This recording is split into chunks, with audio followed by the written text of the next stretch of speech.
Welcome to this tutorial. Today we'll be learning a poem, The Education of Nature by William Wordsworth. So let us first read the poem. The Education of Nature by William Wordsworth.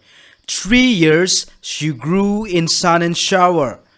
Then nature said, a lovelier flower on earth was never sown. This child I to myself will take.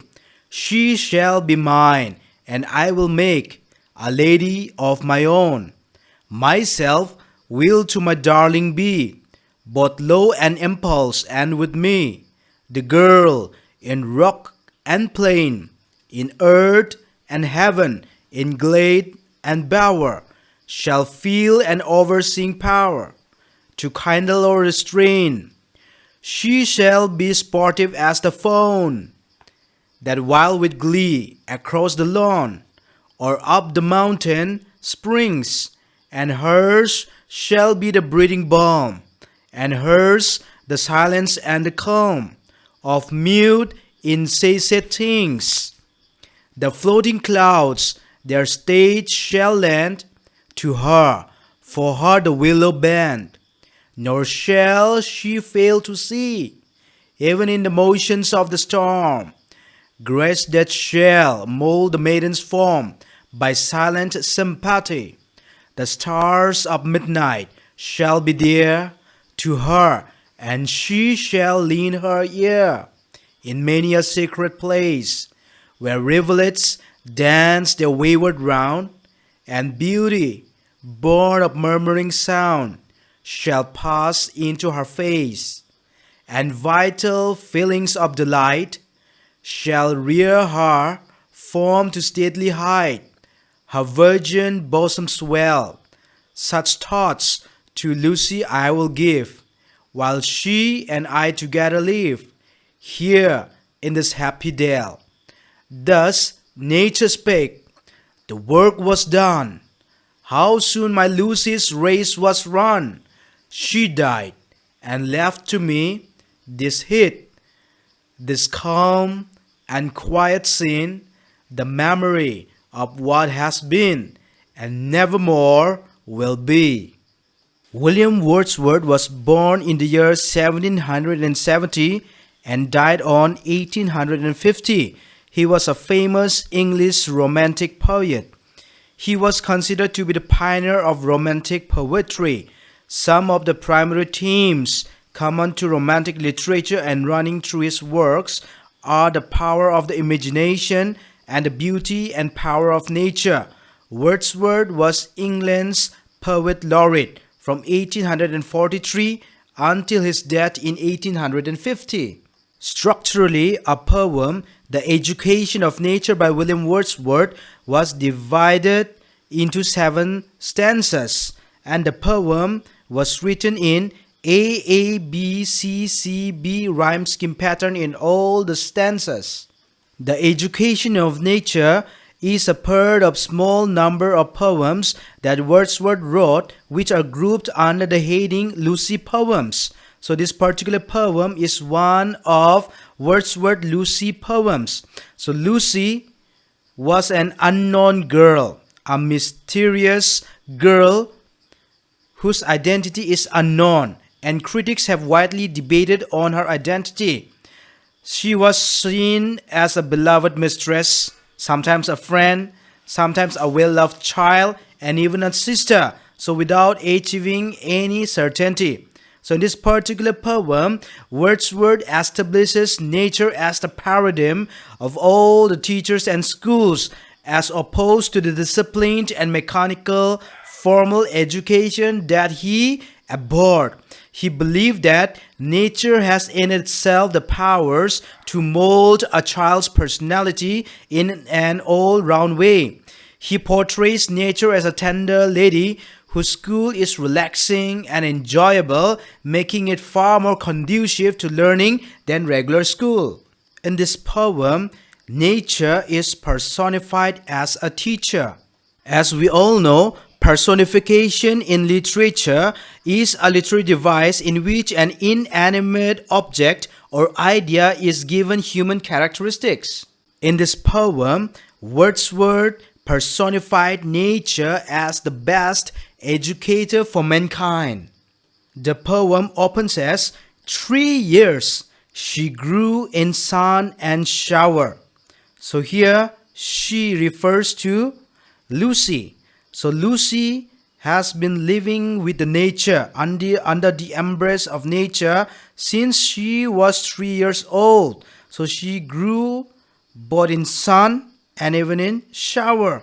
Then nature said, a lovelier flower. So the nature remarked that this particular girl, Lucy, she was like a lovelier flower on earth was never sown. This child I to myself will take. She shall be mine, and I will make a lady of my own. So here the nature is taking a full charge or a full control over Lucy. So it is nature who gave her life, and it is nature who is tendering her, and it is nature who will take her back. In the second stanza, it continues as, myself will to my darling be, both law and impulse. So here we can just find that this particular girl, Lucy, is adorable. She is a darling to the nature, and then the nature will bring her up both with law and also impulse. So here we have an antithesis of law and impulse. So these are the two opposite things. Both law and impulse are two diametrically opposite ways in which nature will teach the girl. She will be taught to follow routine and order, and also will be allowed to express herself through sudden action. Her natural instincts will not be curbed. Instead, she will be permitted to grow and develop her own individuality. So dull, mechanical teaching will give way to active, varied methods of education.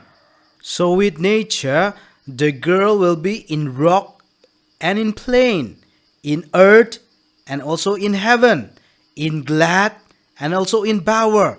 So she shall feel an overseeing power, and then she will be kindled and also will be restrained.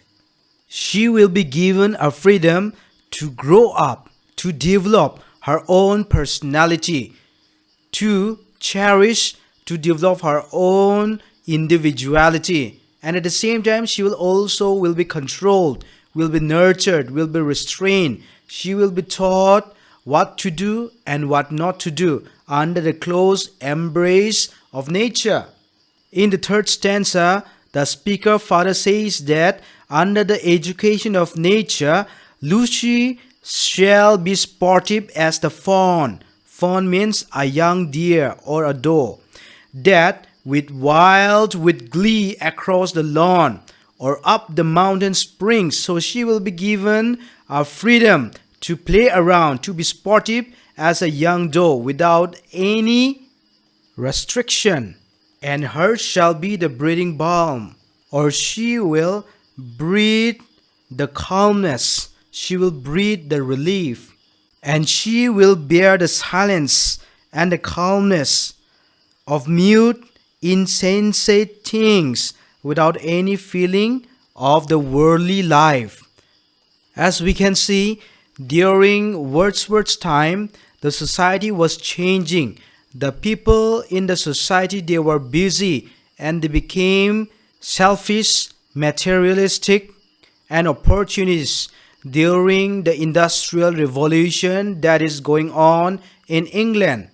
The people were degrading in their moral values. They don't have love for the mankind and to the nature. Therefore, Wordsworth believed that it is only by going towards the nature or by living with the nature one can mold one's personality, which will be conducive to everyone and everything. In the fourth stanza, the poet further says that the floating clouds their stage shall lend to her, for her the willow band. Nor shall she fail to see even in the motions of the storm, grace that shall mold the maiden's form by silent sympathy. So even there is a movement in the form of floating clouds, and even there in the motions of the storm, but still the girl Lucy, she will bend, she will humble herself in learning towards all those motions, all those movements in silent sympathy. So she will learn grace out of all the rough emotions which she will experience in all her walks of life. The stars of midnight shall be dear to her, which means she will be able to appreciate the beauty of nature, and she shall lean her ear in many a secret place, which means she will give an attention to all the understanding of the secrets of nature, which one might have missed by staying aloof from the nature. Where rivulets dance their wayward round, rivulets are small streams, and beauty born of murmuring sound shall pass into her face. So the murmuring sound of the flowing rivulet or a small stream, it will give beauty to the little girl. So nature will provide a principle of living to Lucy. The nature will provide knowledge and wisdom, and at the same time grace and beauty. The sixth stanza is somewhat ambiguous or mysterious. We don't have a clear idea whether words are coming from the mouth of nature or the speaker himself. It says as, and vital feelings of delight shall rear her form to stately height. So here we have the growth from the child to adulthood. So vital means essential feelings of delight. So she shall rear her from form to stately height. It means to the womanly or adulthood height. Her virgin bosom swell. So she is developing even in a physical manner. Such thoughts to Lucy I will give. So it is only in the sixth stanza the poet is disclosing about the name of the little girl as Lucy. So the speaker wishes that both of them will live there in the happy dale. Dale means a small valley under the embrace of nature. Thus nature spake in the last stanza, the work was done. So after tendering the little girl Lucy and bringing her up since she was 3 years old and educating her with all the aspects in nature, the nature at last remarked as the work was done. So whatever the work the nature has to bestow, has to be done, it has been done. The nature further remarked as, how soon my Lucy's race was run. She died and left to me this hate, this calm and quiet scene. So here we can find that Lucy's race was run. That means Lucy has already ran her life. That means she was no more. So she has run her race and then she has died, leaving the speaker alone among the heather or among the open area covered with heather. This hate, this calm and quiet scene, the memory of what has been and never more will be. Here we can have a glimpse that the poet is having the mixed feeling, and then he is conveying his feelings of loss, grief and desolation because of Lucy's death. And at the same time, he was also feeling a calmness. And he accepts Lucy's death because now, according to the poet, Lucy was in a better place with the nature. But the memory of Lucy will be there forever in speaker's heart.